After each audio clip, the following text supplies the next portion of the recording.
the devil manipulated the great leader, Nimrod, who was a black man, and who had so much influence over the world, and caused Nimrod to now worship other gods. Yes. And through Nimrod, all the other people also began to worship other gods. So idolatry was actually, established or re-established at the time of Nimrod.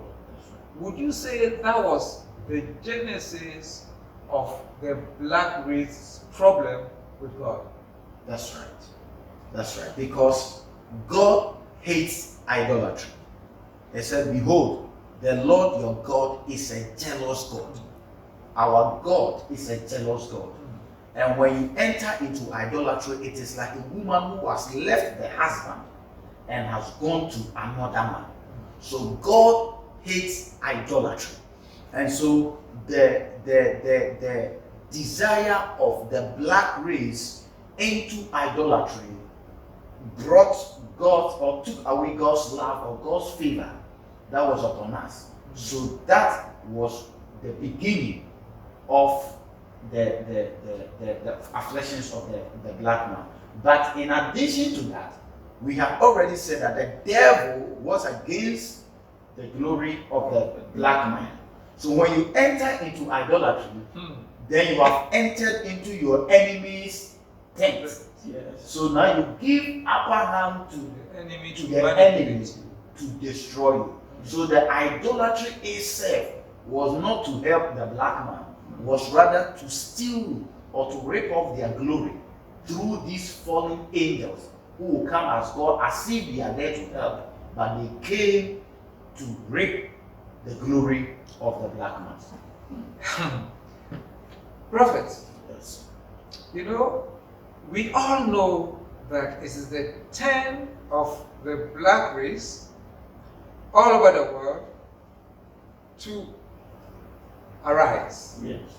to take her rightful position in the affairs of the world. Yeah.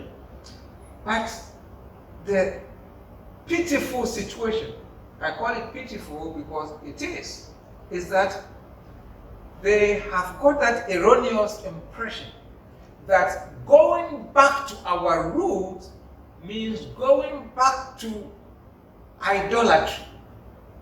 So you find especially our brothers in the diaspora, when they come back to Africa, they are going to pour libation, they are going to the shrines, they are going back to the same old things that our forefathers did that got God angry.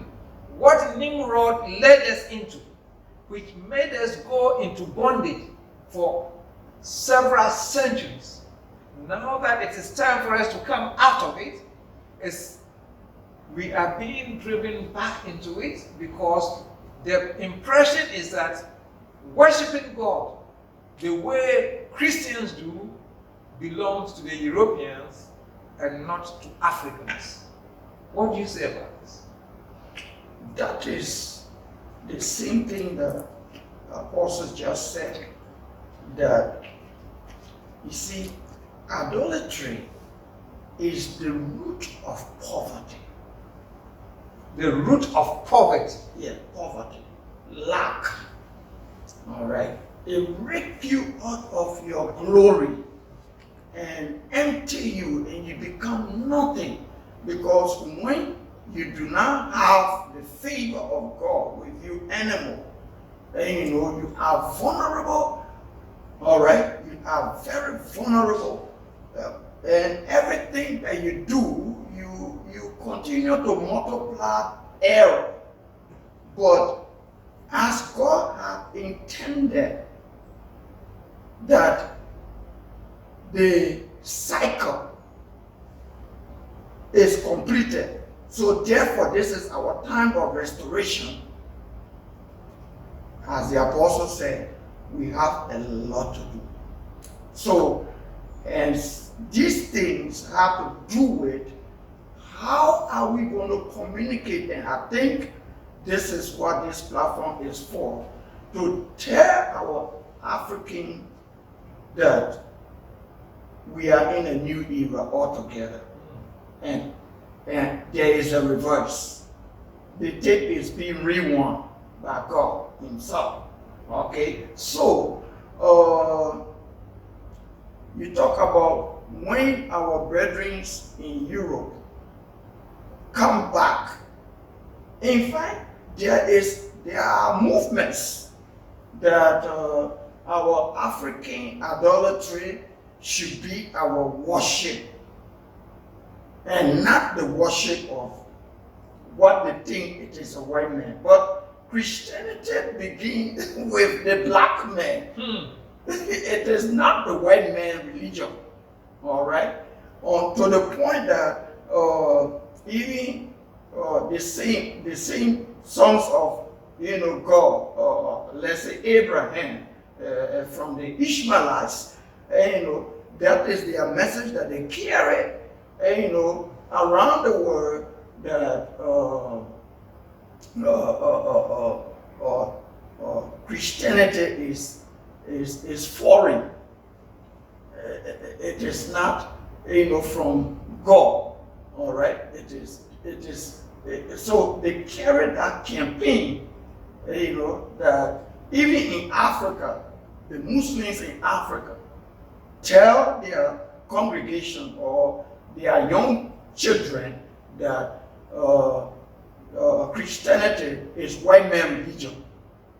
That is indoctrinating them to continuously keep them away, because the Arabs are also, the sons of Abraham. You see, so while also Isaac is a son of Abraham, came from the loins of Abraham. All right, but he is the promised child. You see, so these are things that we need to, work seriously to reprogram, the mind of Africans, the first man, the first son of God, that this book, the Bible, is not a religious book.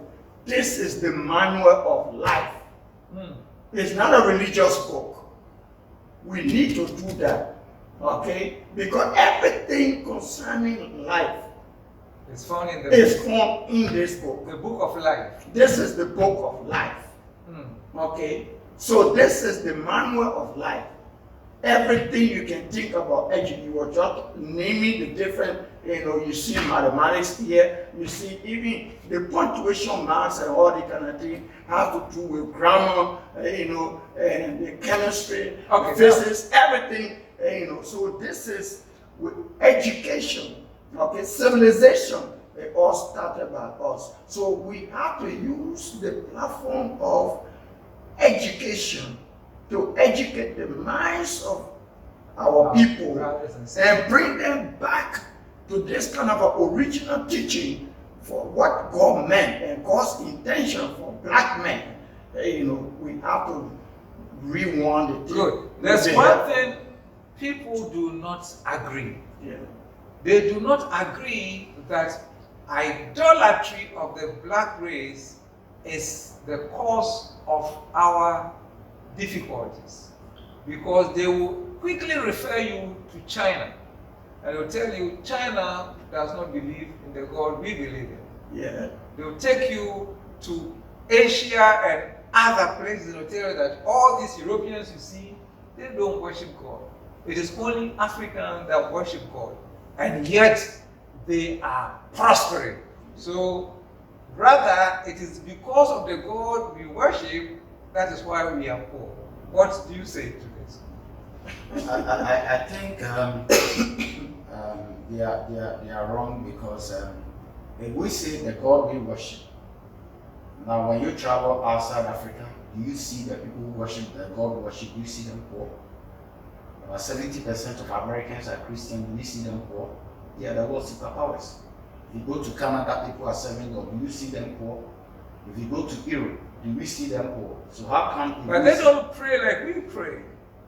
They don't spend hours like Africans spend hours. We are very religious and we are very poor. So far as it is not true, because in spite of Africa is only having a rising zeal, Americans have produced great men of God than the whole of Africa.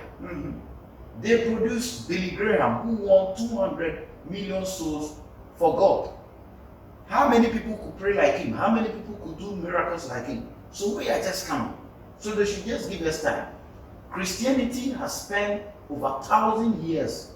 It went to Europe in the first century. It has spent about 2,000 years, or a lot of years in Europe. It has spent a lot of years in America. Yes. So they've had time. And when you go into Europe history, you realize that it is Christianity that created all their civilization for them. Education, hospitality, philanthropy, everything Europe could boast about was given to them by Christianity. But coming back to it, most importantly, it is because Africans must know who they are. We have not come to understand how glorious the black man is, and as such, his peculiar battle. And we tend to compare ourselves with other people. That is why in our earlier series, we discussed that Noah blessed all the other races. So Noah's blessing is upon them. And irrespective of religion, they can do well. But they do not have salvation if they have not given their life to Jesus Christ. So that is one. Coming to Africa, God sent prophets specifically to us. the continent. To the continent, not to serve idols. So those people who are saying that Chinese are serving idols, Japanese are serving idols, can they prove to us that God sent them prophets? So we are judged by the word of God that was given to us.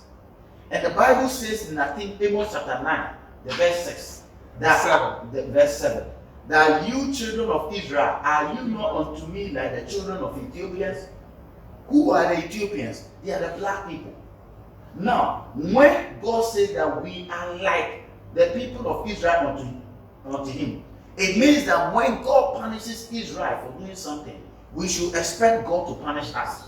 Anytime Israel went into idolatry, God punished them. And as a matter of fact, the truth is that God had them in mind to start with us. That's right. And to use us as his natural children. As his natural children. But because of disobedience, that is why he went to pick Abraham. That's right. And use him to form a new nation. That's right.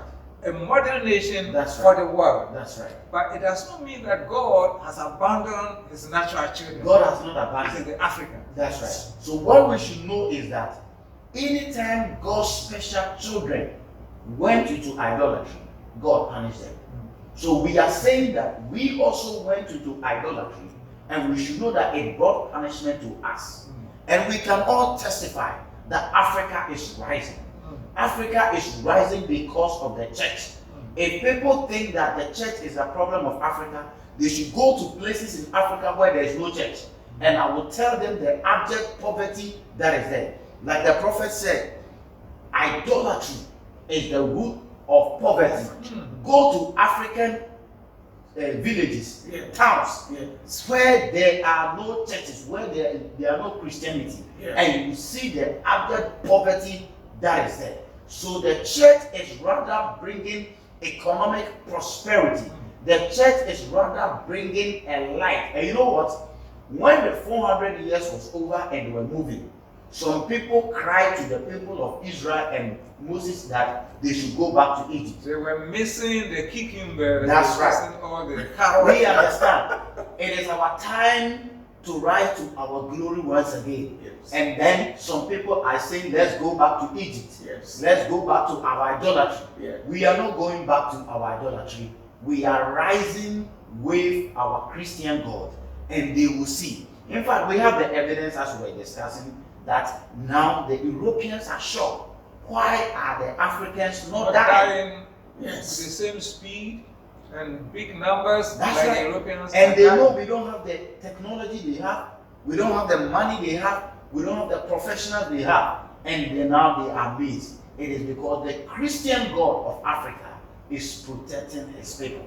So it is not in vain for us to be serving God. It is not in vain for us to be serving God.